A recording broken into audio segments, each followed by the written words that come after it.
आइए हम आह्वान वचन सुने। भजन संहिता 34 उसका 1 से लेकर 3 पद तक। मैं हर समय यहोवा को धन्य कहा करूंगा, उसकी स्तुति निरंतर मेरे मुख से होती रहेगी। मैं यहोवा पर घमंड करूंगा, नम्र लोग यह सुनकर आनंदित होंगे।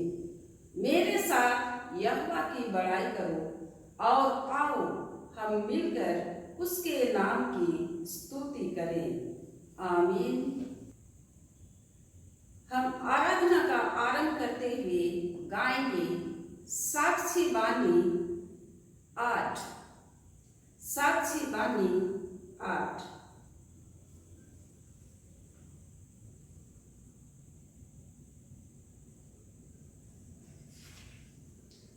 ईश्वर के गुण सब है अगाध, समझ से बाहर और पुनीत, पर उनमें उत्तम और अथाह सनातन से है उसकी प्रीत।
हमारी सहायता ईश्वर के नाम से है, जिसने स्वर्ग और पृथ्वी को सिरजा।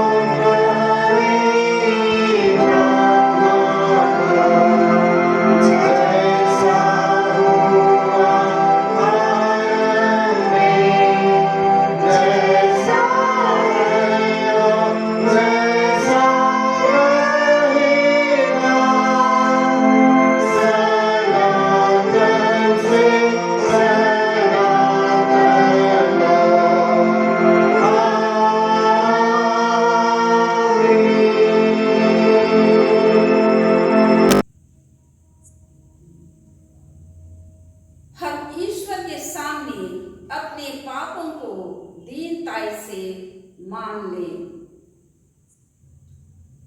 हे सर्वशक्तिमान ईश्वर दयालु पिता, हम दीनताई से अपने सब पाप और अपराधों को तेरे सम्मुख मान लेते हैं। तू अपने प्रिय पुत्र हमारे प्रभु यीशु ख्रिस्ट के कारण हम पर दया दृष्टि कर और हमारे सब पापों को क्षमा कर। आमीन।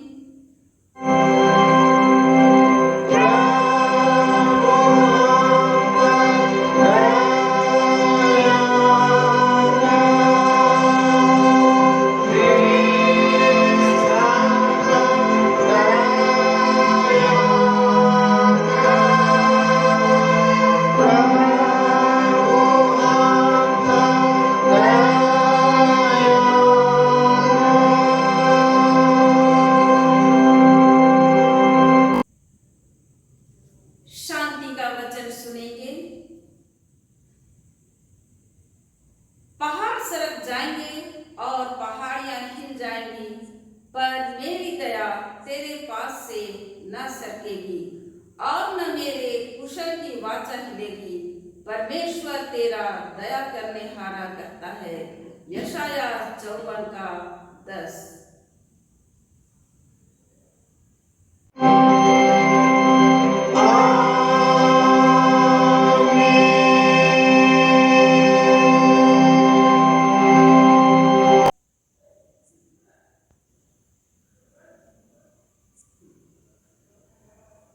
मंडली उठे, सबसे ऊंचे स्थान में ईश्वर का गुणानुवाद हो।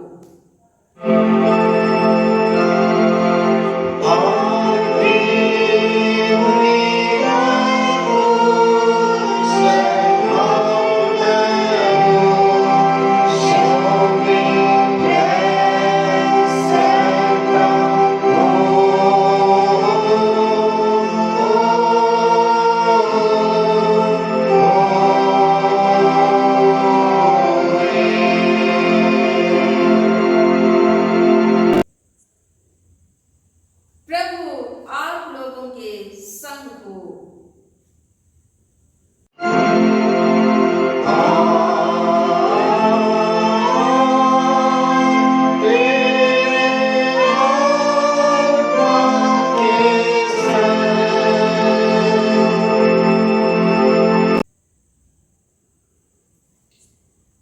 आइए हम प्रार्थना करें।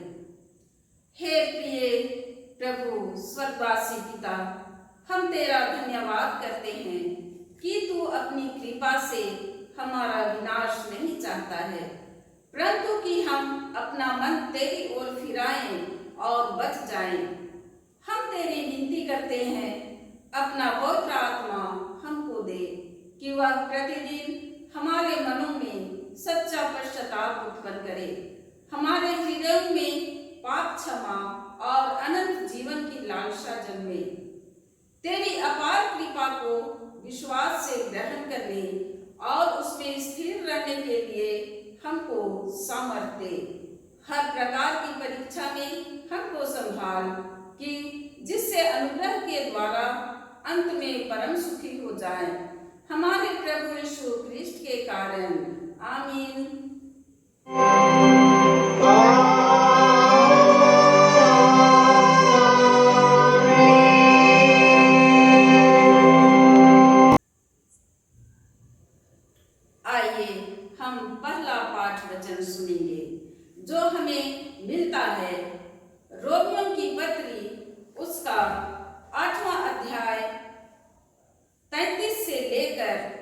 39 पद तक।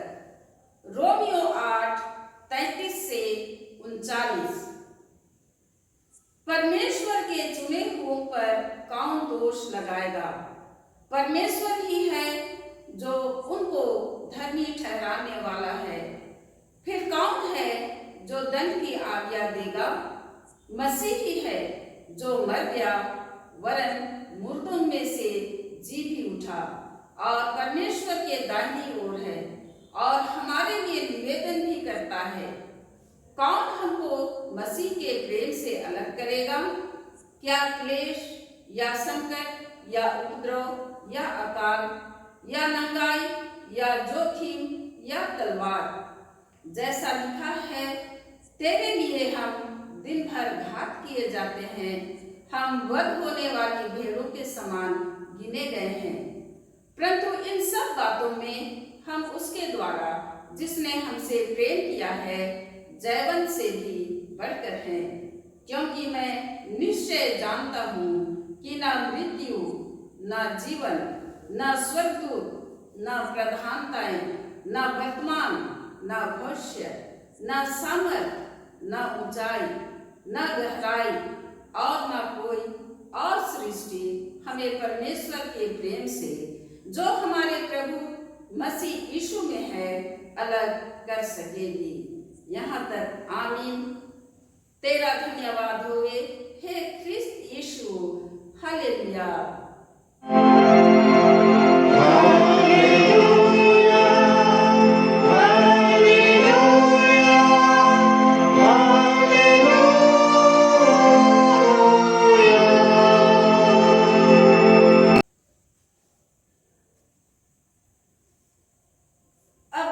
समस्त क्रिश्चियानी कलीसिया के संग अपना महापवित्र विश्वास मान लेके यूं कहें, मैं विश्वास करती हूँ परमेश्वर पिता पर जो स्वर्ग और पृथ्वी का सर्वशक्तिमान सृजनहार है और उसके इकलौते पुत्र अपने प्रभु यीशु ख्रिस्त पर जो पवित्र आत्मा से गर्भ में आया, कुमारी मरियम से उत्पन्न हुआ, परंतु पिलातुस की आज्ञा से दुख उठाया, क्रूस पर चढ़ाया गया, मर गया और गाड़ा गया, पाताल में उतरा, तीसरे दिन मृतकों में से जी उठा, स्वर्ग पर चढ़ गया और परमेश्वर सर्वशक्तिमान पिता के दाहिने हाथ बैठा है, जहां से वह जीवितों और मृतकों का विचार करने को फिर आएगा। मैं विश्वास करती हूँ पवित्र आत्मा पर, एक ही पवित्र क्रिस्तानी कलीसिया, पवित्रों की संगत पर, पापों की क्षमा, देह के जी उठने और अनंत जीवन पर। आमीन।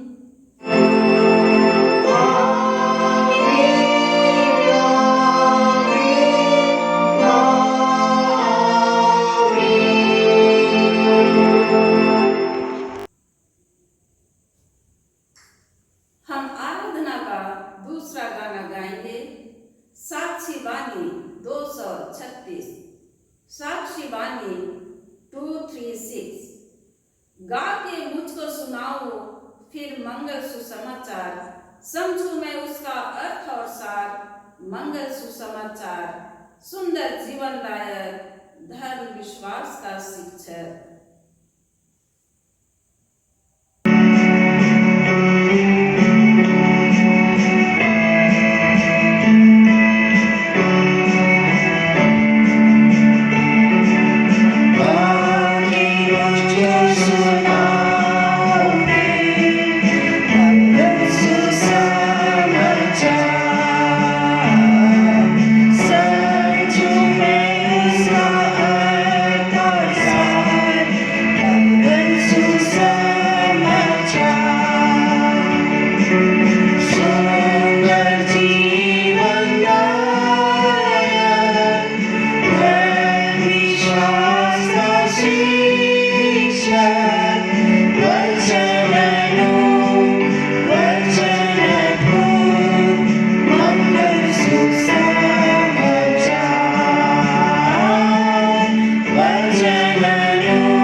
की ओर से अनुग्रह और शांति मिले।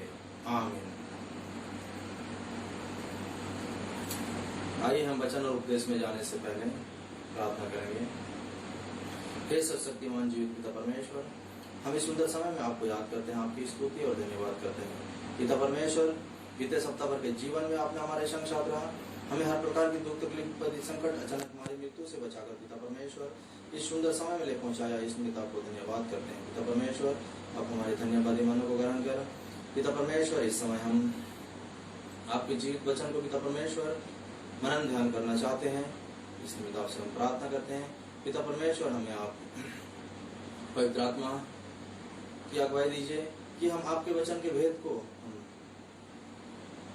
जानने सके और पिता परमेश्वर आपके वचन को गहराई से हम समझने सके। पिता परमेश्वर, यही हमारी दीनता की प्रार्थना अपने प्रभु यीशु मसीह के नाम से मांगते हैं। सुनिए और स्वर्ग के राज में ग्रहण कीजिए। आमीन। आइए हम आज के लिए ठहराया हुआ उपदेश वचन को मनन करेंगे, जो हमें मिलता है लूका रचित सुसमाचार उसका 18वां अध्याय 9 से 14। लूका रचित सुसमाचार उसका 18वां अध्याय 9 से 14।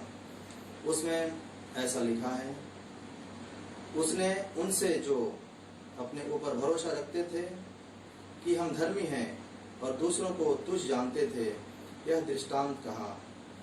दो मनुष्य मंदिर में प्रार्थना करने के लिए गए। एक फरीसी था और दूसरा चुंगी लेने वाला।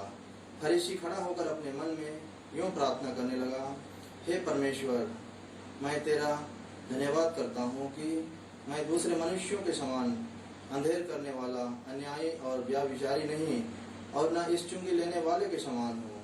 मैं सप्ताह में 2 बार उपवास रखता हूँ। मैं अपनी सब कमाई का 10वां अंश भी देता हूँ। परंतु चुंगी लेने वाले ने दूर खड़े होकर स्वर्ग की ओर आंखें उठाना भी न चाहा, वरन अपनी छाती पीट पीट कर कहा, हे परमेश्वर, मुझ पापी पर दया कर। मैं तुमसे कहता हूँ कि वह दूसरा नहीं परंतु यही मनुष्य धर्मी ठहराया जाकर अपने घर गया। क्योंकि जो कोई अपने आप को बड़ा बनाएगा वह छोटा किया जाएगा, और जो अपने आप को छोटा बनाएगा वह बड़ा किया जाएगा। यहाँ तक। आमीन। मंडली बैठे। मसीह में प्यारे भाई और बहनों, आज के वचन में हमें 2 मनुष्यों के स्वभाव का दृष्टांत देखने को मिलता है। यीशु मसीह ने उस समय के लोगों को समझाने के लिए यह दृष्टांत कहा है। जैसे हम देखते हैं कि 2 मनुष्य मंदिर में प्रार्थना करने के लिए गए। एक फरीसी था और दूसरा चुंगी लेने वाला। फरीसी खड़ा होकर अपने मन में यूं प्रार्थना करने लगा, हे परमेश्वर, मैं तेरा धन्यवाद करता हूँ कि मैं दूसरे मनुष्यों के समान अंधेर करने वाला, अन्यायी और व्यभिचारी नहीं और न इस चुंगी लेने वाले के समान हूँ। हम इस फरीसी के प्रार्थना को हम देखते हैं। यह फरीसी मनुष्य सचमुच अपने आप को धर्मी समझता है और मंदिर में प्रार्थना करता है, परंतु वह अपने प्रार्थना को प्रार्थना समझता है, परंतु वह परमेश्वर के सामने अपने लिए कोई प्रार्थना नहीं करता है। वह सिर्फ अपना बड़ाई करता है और अपने आप को एक धर्मी साबित करता है, और दूसरे को, जो चुंगी लेने वाला है, उसको नीच और तुच्छ जानता है। मसीह में प्यारे भाई और बहनों, आज हम देखते हैं कि यह फरीसी अपने आप को धर्मी घोषित करता है और उसे ऐसा लगता है कि परमेश्वर के आशीष की कोई आवश्यकता नहीं है। वह अपने धर्मी को गर्व करता है, धर्मी होने का गर्व करता है और उसने ऐसा सोचता है कि वह अपने ही कार्यों के द्वारा उसे यह प्राप्त हुआ है। परंतु हम देखते हैं कि यह फरीसी अपने पाप स्वभाव से वह अज्ञात है, क्योंकि इसको पता नहीं कि सारे जो भी उसे आशीष मिला है वह परमेश्वर के द्वारा ही मिला है। परंतु वह इस समय परमेश्वर के सामने अपने पापों को और अपने गलतियों को अंगीकार करने के बजाय वह अपना बड़ाई करता है और कहता है, हे परमेश्वर, मैं तेरा धन्यवाद करता हूँ कि मैं दूसरे मनुष्यों के समान अंधेर करने वाला, अन्यायी और व्यभिचारी नहीं, और न इस चुंगी लेने वाले के समान हूँ। मैं सप्ताह में 2 बार उपवास रखता हूँ। मैं अपनी सब कमाई का 10वां अंश भी देता हूँ।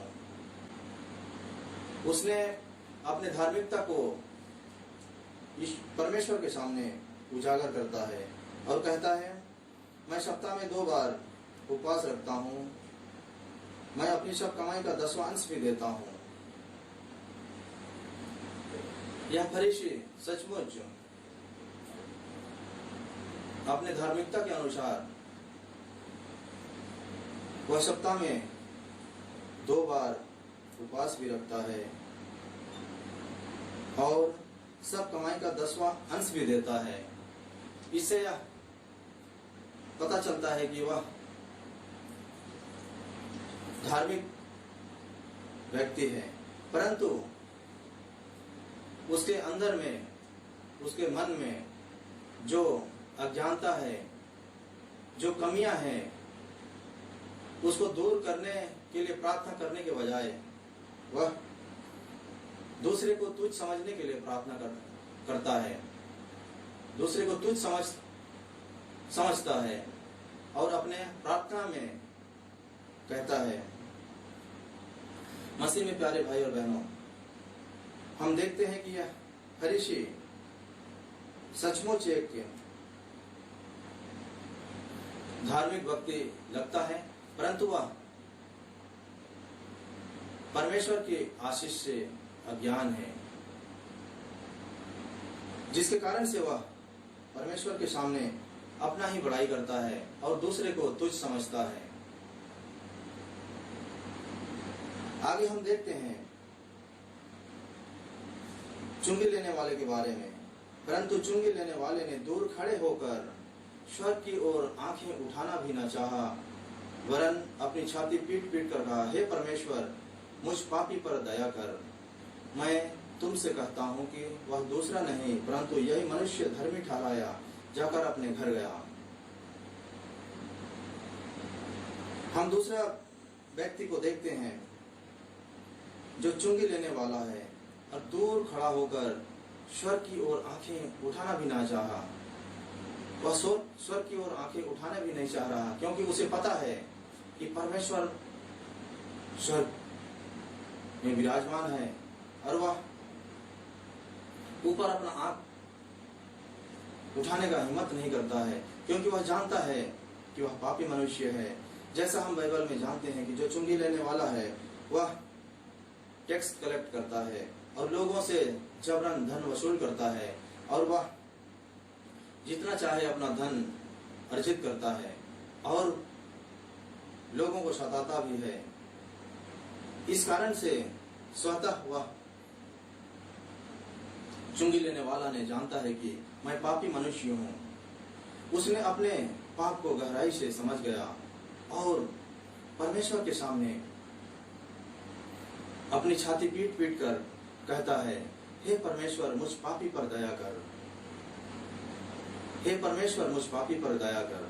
क्योंकि यह चुंगी लेने वाला अपने पाप जो उसके शरीर में है, जो उसके मन में है, जो दूसरों को छल कपट करके जो धन अर्जित किया है, उसके लिए वह पश्चाताप करता है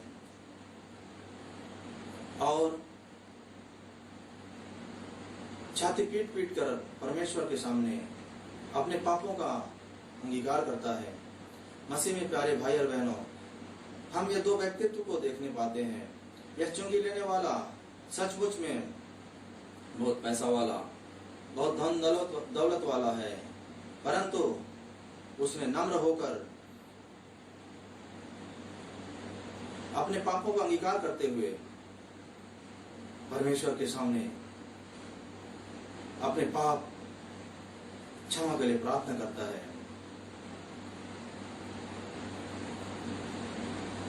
सचमुच में प्यारो, यह चुंगी लेने वाला उस फरीसी से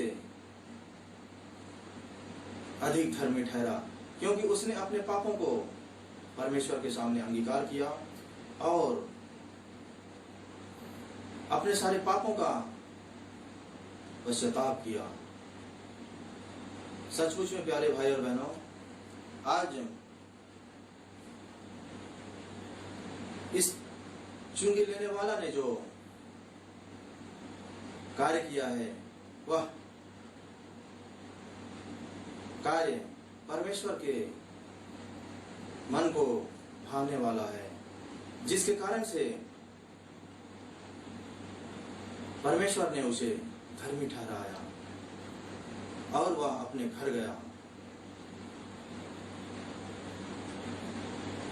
यह चुंगी लेने वाला ने अपने को शून्य करके, अपने को दीन करके अपने पापों का अंगीकार किया और परमेश्वर द्वारा उनके पाप को क्षमा किया गया, क्योंकि यह मनुष्य अपने आप को धन दौलत होने के कारण भी अपने आप को बड़ा नहीं समझा और वह अपने आप को दीन कर दिया और छाती पीट पीट कर अपने पापों का पश्चाताप किया। जैसे हम देखते हैं कि इसका फल यही हुआ है कि जो कोई अपने आप को बड़ा बनाएगा वह छोटा किया जाएगा, और जो अपने पाप को, अपने आप को छोटा बनाएगा वह बड़ा किया जाएगा। इससे यही हम देखने पाते हैं कि फरीसी बहुत धार्मिक व्यक्ति था, परंतु उसने परमेश्वर के इच्छा अनुसार, उसके मन को भावने अनुसार प्रार्थना नहीं किया और परमेश्वर के सामने अपने पापों को अंगीकार नहीं किया और सिर्फ अपना ही बड़ाई करता रहा। और दूसरी जगह पे यह चुंगी लेने वाला, जो उस समय बहुत ही दुष्ट लोग में गिना जाता था, परंतु इसने अपने आप को शून्य कर दिया और परमेश्वर के सामने अपने सारे पापों को अंगीकार करते हुए परमेश्वर से क्षमा याचना किया, जिसके कारण से उनके सारे पापों को क्षमा किया गया है। और यह अपने आप को छोटा किया, जिसके कारण से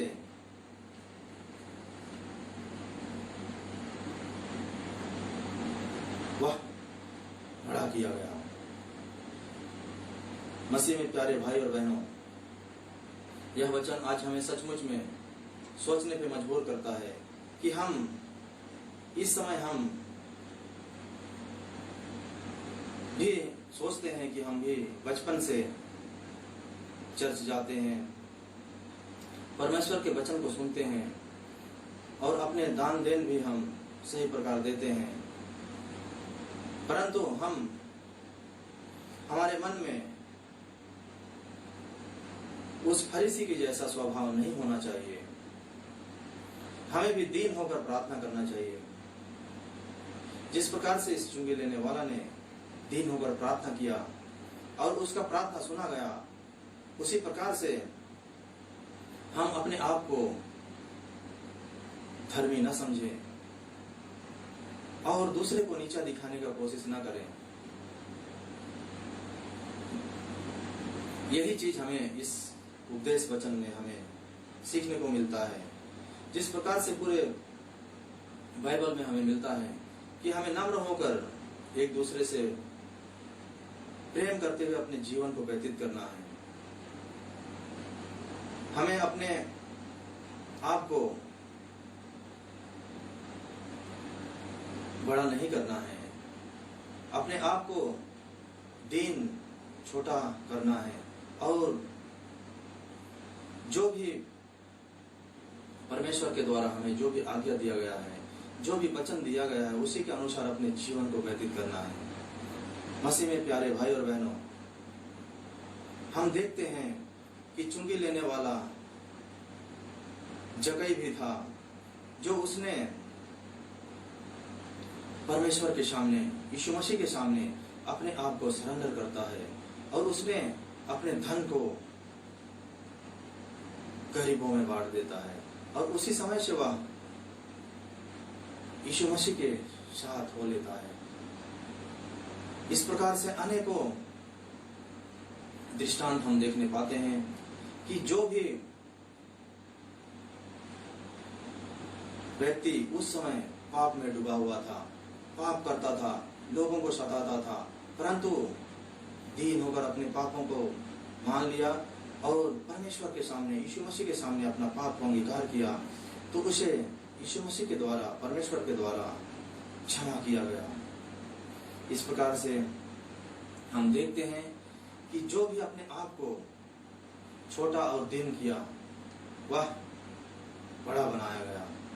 मसीह में प्यारे भाई और बहनों, आज हम भी अपने स्वभाव को, अपने चरित्र को, अपने मन को बदलें, और हमारे मन में जो भी अहम है, जो भी दूसरे को नीच दिखाने का भावना है, उस सभी को अपने मन से दूर हटाना है, और एक दूसरे से मेल प्रेम के साथ रहकर अपना जीवन व्यतीत करना है, जो कि हमें यह बाइबल हमें बताती है। मसीह में प्यारे भाई और बहनों, सचमुच में यीशु मसीह ने यह दो व्यक्तियों के दृष्टांत को उन लोगों के लिए बताया है जो कि अपने आप को धर्मी समझते थे और दूसरों को तुच्छ जानते थे। उन्हीं लोगों के मन को बदलने के लिए, उन्हीं लोगों को समझाने के लिए यीशु मसीह के द्वारा यह दृष्टांत बताया गया, ताकि लोग अपने स्वभाव को, अपने चरित्र को बदलने सके। मसीह में प्यारे भाई और बहनों, आज हम इस चुंगी लेने वाले के समान अपने आप को दीन और नम्र करना है, और परमेश्वर के सामने अपने सारे पापों को अंगीकार करना है। हमें अपने प्रार्थना में अपने पापों के लिए, अपने पापों का पश्चाताप के लिए प्रार्थना करना है, ना कि अपने धार्मिकता को दिखाना है। जिस प्रकार से हम मत्ती 22:12 में हम देखते हैं, मत्ती 23:12 में, जो कोई अपने आप को बड़ा बनाएगा वह छोटा किया जाएगा, और जो कोई अपने आप को छोटा बनाएगा वह बड़ा किया जाएगा। यहाँ पर भी हम वही चीज को देखने पाते हैं कि जो कोई अपने आप को बड़ा बनाएगा वह छोटा किया जाएगा, और जो कोई अपने आप को छोटा बनाएगा वह बड़ा किया जाएगा। सचमुच में प्यारो, परमेश्वर की नजर में, यीशु मसीह की नजर में हमें दीन बनना है। हमें दिखावा के लिए दीन नहीं बनना है, परंतु हमें सचमुच अपने मन में जो भी बुराइयां हैं, जो भी छल कपट है, उन सबों को निकालना है, ताकि परमेश्वर हमें भी बड़ा बनाएगा। मसीह में प्यारे भाई और बहनों, हम इसी वचन के लगातार में हम यह भी देखने पाते हैं जो हमें मिलता है मत्ती 7:21 में, जो मुझसे हे प्रभु कहता है, उनमें से हर एक स्वर्ग के राज्य में प्रवेश न करेगा, परंतु वही जो मेरे स्वर्गीय पिता की इच्छा पर चलता है। इसका मतलब भी यही है कि हम दीन होकर यीशु मसीह के इच्छा के अनुसार अपना जीवन व्यतीत करेंगे, तभी हम स्वर्गराज के भागी हो पाएंगे।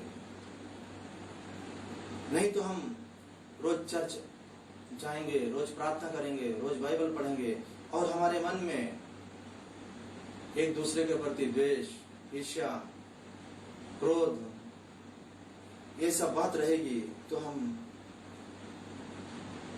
स्वर्गराज में हम कभी भी प्रवेश नहीं करने पाएंगे। इसलिए हमें यह वचन भी बताता है कि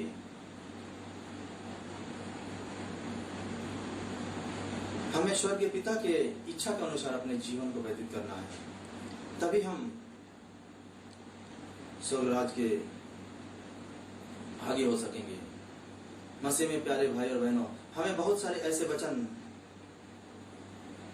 इस संबंध में मिलता है जिससे हम अपने आप को परखें, अपने आप को जांचें कि हम किस स्थिति में इस समय अपने आप को हम जीवन व्यतीत कर रहे हैं।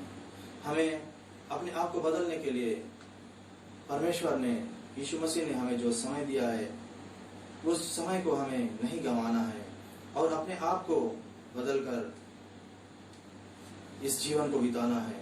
और हम आगे देखने पाते हैं मत्ती 16:26 में, यदि मनुष्य सारे जगत को प्राप्त करे और अपने प्राण की हानि उठाए तो उसे क्या लाभ होगा।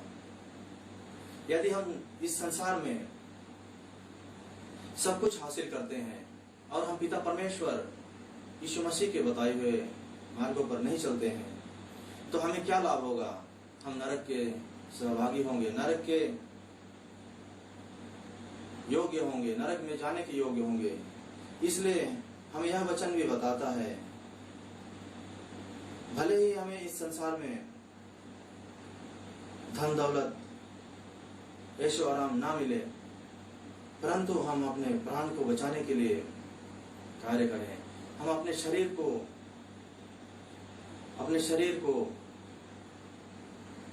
शुद्ध रखें, क्योंकि हम जानते हैं कि हमारा शरीर में पवित्र आत्मा वास करता है। इसलिए हमारा कर्तव्य है कि हमारा जिम्मेवारी है कि अपना शरीर को, मन को शुद्ध रखें।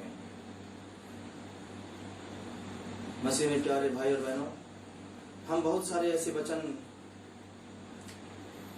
जो देखते हैं वह हमें हौसला देता है, हमें जीवन जीने के लिए हमें प्रेरित करता है कि हम अपना जीवन को कैसे व्यतीत करें। हम अपने मन में जो भी बुरी बातें हैं, ईर्ष्या, द्वेष, छल कपट, उन सारी चीजों को अपने मन से दूर निकाल फेंकना है। यीशु मसीह ने जिस प्रकार से हम मत्ती 5 में देखते हैं कि वह पहाड़ी उपदेश देता है, इसमें 1 से 12 पद में सारी चीज को विस्तृत रूप से बताया है कि हम किस प्रकार से परमेश्वर के सामने नम्र होकर जीवन व्यतीत करें। जिस प्रकार से इसमें 5:5 में लिखता है, धन्य है वे जो नम्र हैं, क्योंकि वे पृथ्वी के अधिकारी होंगे। हमें नम्र होकर अपने जीवन को व्यतीत करने के लिए कहता है। और 8 में कहता है, धन्य है वे जिनके मन शुद्ध है, क्योंकि वे परमेश्वर को देखेंगे। उपदेश, पहाड़ी उपदेश में परमेश्वर यीशु मसीह ने कहता है कि धन्य है वे जिनके मन शुद्ध हैं, क्योंकि वे परमेश्वर को देखेंगे। हमारा मन भीतर से और बाहर से एक समान होना चाहिए, ना कि हमारा मन भीतर से कुछ और बाहर से दिखावा के लिए कुछ। ऐसा नहीं होना चाहिए।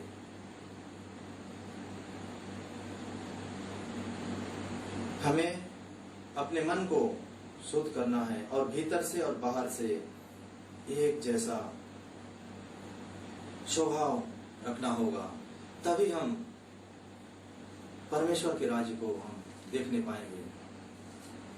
यदि हम परमेश्वर के वचन के अनुसार अपना जीवन हम व्यतीत नहीं करेंगे, तो हमें स्वर्ग राज्य के लिए भागी नहीं बनाया जाएगा। और यदि हम अपने आप को धर्मी समझकर परमेश्वर के बताए हुए मार्गों पर हम नहीं चलेंगे और हम अपने पापों से अज्ञान रहेंगे, तो हमारे लिए स्वर्ग राज्य पहुंचना बहुत ही मुश्किल होगा। और हम आगे देखते हैं कि मत्ती 21:43 में हमें यह आगाह करता है, इसलिए मैं तुमसे कहता हूं कि परमेश्वर का राज्य तुमसे ले लिया जाएगा और ऐसी जाति को जो उसका फल लाए दिया जाएगा। यदि हम मसीह होते हुए भी सब नियमों का पालन करते हुए भी उस फरीसी के जैसे अपने मन में विचार रखेंगे, तो निश्चय यीशु मसीह ने हमें जो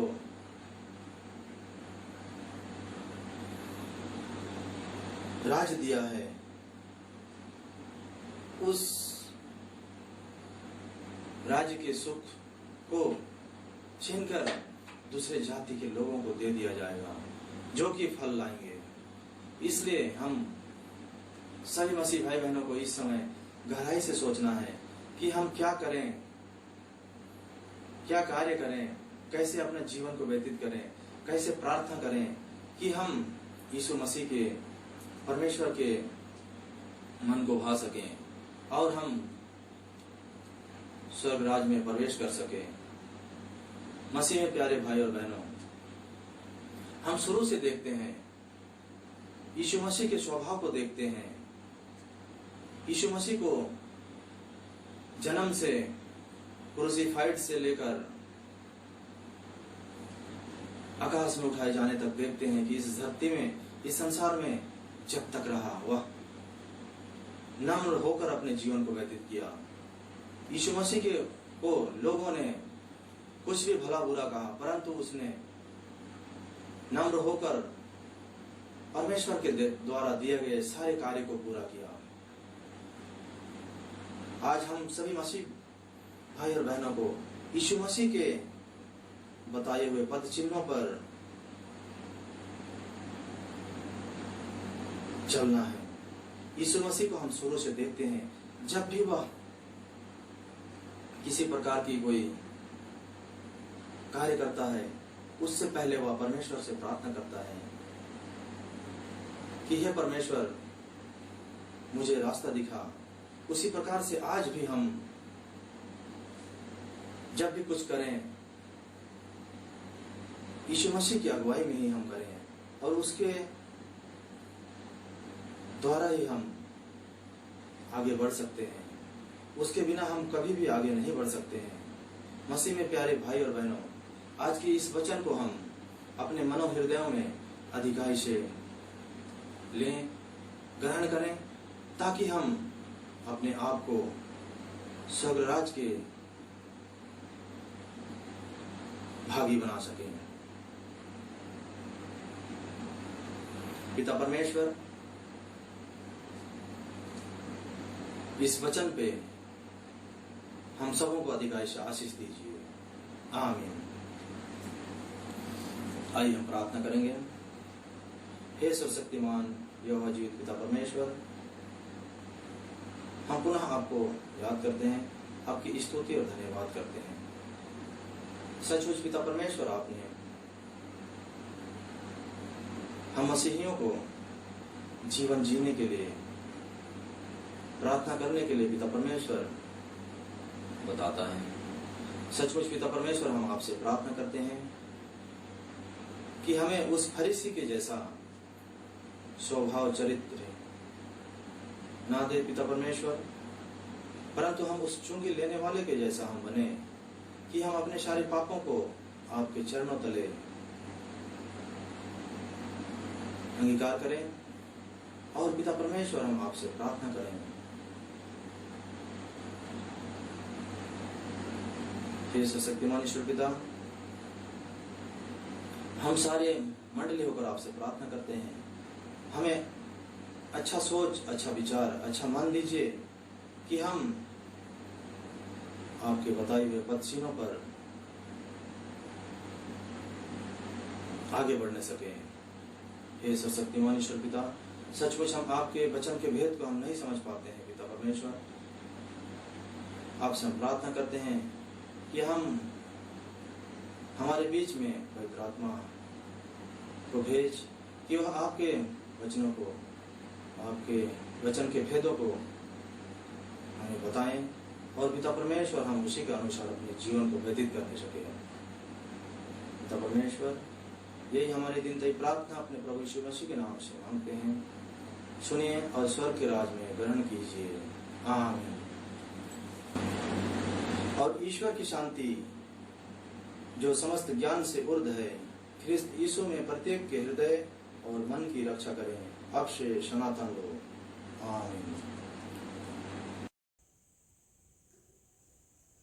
आराधना में तीसरा गाना गाएंगे, साक्षी बानी 324। साक्षी बानी 324। प्रभु महान विचारों काज तेरे, कितने अद्भुत जो तूने बनाए। देखो तारे, सुनो गर्जन भयंकर, सामर्थ तेरी सारे भूमंडल पर।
आइए हम अंतिम प्रार्थना करें।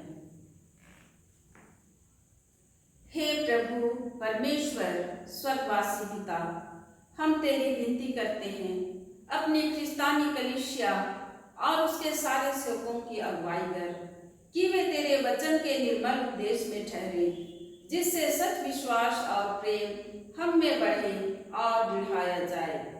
हे प्रभु, भारत रिपब्लिक के हमारे प्रेसिडेंट, इस प्रांत के गवर्नर, राजकीय सभाओं और मंत्रिमंडलों, सब न्यायों और हाकिमों और सब राज्य कर्मचारियों को आशीष दे और उनकी अगुवाई कर कि वे न्याय और धर्म से देश की सेवा करें और हम कुशल चैन से सारी भक्ति और गंभीरता से काल बिताएं। हमारी कलीसियाई सभाओं, सेंट्रल काउंसिल, डायसीसियन काउंसिल और कलीसिया की अन्य मंडली सभाओं को आशीष दे कि वे इस मंडली को तेरी पवित्र इच्छा के अनुसार चलाएं। जगत की लुथेरान कलीसिया और देश विदेश के हमारे सभी ख्रिस्त विश्वासी मित्रों को आशीष दे कि हम क्रिस्तीय प्रेम और सहयोग में आगे बढ़ें और जगत में तेरी साक्षी के लिए अधिक सामर्थ पाए।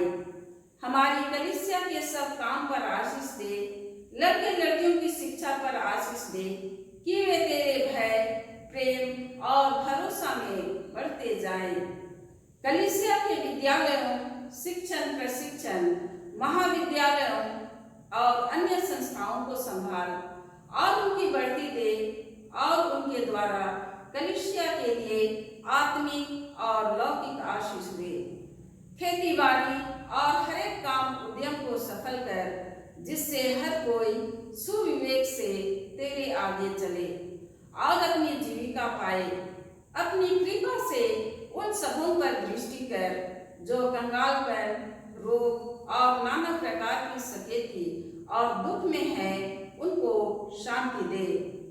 हे प्रभु, आज की परिस्थिति में जब संपूर्ण विश्व में महामारी कोरोना फैली है, ऐसे समय में हम तेरी ओर आस लगाए हैं कि हम सभी को अपनी दयापूर्ण हाथों में संभाले रखे, ताकि हम आपकी महिमा एवं धन्यवाद हमेशा करने पाए। हम सभी दानों को आपके हाथ में सौंपते हैं, उन पर अपनी आशीष प्रदान कीजिए ताकि वे कलीसिया को और आगे बढ़ाने में काम आने पाए। हमारी कलीसिया के भाई बहनों की रक्षा कर, जो दूसरे देशों में चले गए हैं, कि वे सब जोखिम और परीक्षा में विश्वासी ठहरे। हम उनके लिए भी तेरी विनती करते हैं, जो मंडली से निकाले गए व उलट हुए हैं। उन पर दया कर कि वे सच्चे पश्चाताप से तेरी ओर फिरे। सब मनुष्यों का त्राणी ठहर और उन पर जो अंधियारे में बैठे हैं मुक्ति का उजाला प्रकाश कर। हमको अपश्चातापी मृत्यु से बचा और अंत में अपने प्रिय पुत्र हमारे प्रभु यीशु ख्रिस्त के द्वारा स्वर्ग राज में ग्रहण कर। हे हमारे पिता, तू जो स्वर्ग में है, तेरा नाम पवित्र किया जाए, तेरा राज्य आए, तेरी इच्छा जैसे स्वर्ग में है वैसे ही पृथ्वी पर भी हो। हमारे प्रतिदिन की रोटी आज हमको दे और हमारे अपराधों को क्षमा कर, जैसे हम भी अपने अपराधियों को क्षमा करते हैं, और हमको परीक्षा में मत डाल परंतु बुराई से छुड़ा, क्योंकि राज्य और पराक्रम और महत्व सदा तेरे ही हैं। आमीन।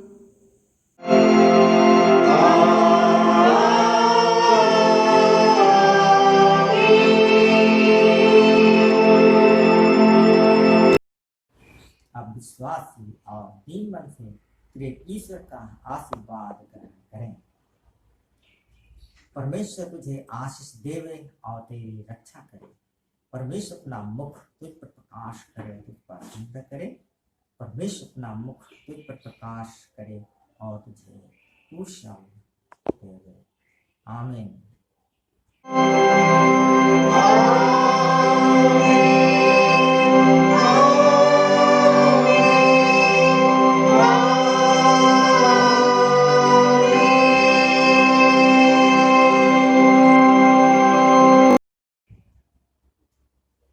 यीशु